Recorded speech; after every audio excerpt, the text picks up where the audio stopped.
Support for refugees and their host communities involved large amounts of money, and we take note of the government's efforts to improve accountability and transparency.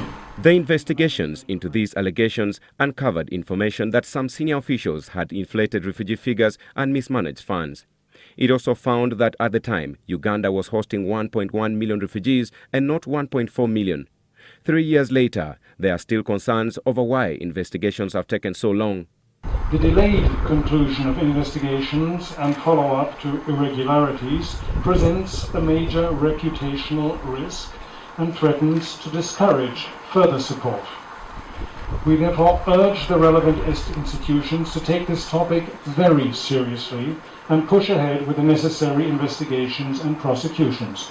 The Minister of Disaster Preparedness and Refugees, Engineer Hilary Onek, noted that much as the investigations have dragged on, the government remains committed to concluding the matter. Evaluation of those claims are still ongoing, and I think already during the investigation, there were about 3 or 4, I think 4 of our officers who are found implicated. 2 have been thrown to jail, 2 are in jail right now. Some 2 have been dismissed. He says that the dynamics and scope of the investigations are partly to blame for the delay.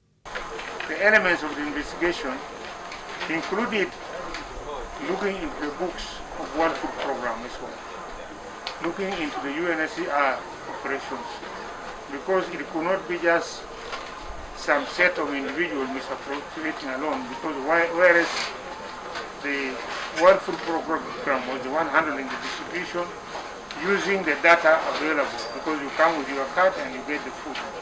Now, what was their role in the misappropriation? Up to now, we haven't concluded that. The statements came during the handing over of 63 classroom blocks, 103 latrines and 16 teachers' houses constructed by Save the Children to the office of the Prime Minister in Bidi refugee settlement in Yumbe district. The Yumbe district chairman, Yacinta Ban, said that the new infrastructure will boost the well-being of learners and teachers. These accommodation challenges, you find the teachers have to commute very far, and yet lessons are supposed to start early. As some travel for 5 kilometers, some travel what they have to ride to come and teach. Bidi refugee settlement hosts the largest number of refugees in Uganda, with about 270,000 from South Sudan. This creates pressure on the education sector as the number of refugees and host community children overwhelm the infrastructure. Meanwhile, Germany's ambassador to Uganda has warned that with the current COVID-19 pandemic, funding of refugee management could continue to drop significantly. We will have to find ways to do more with less.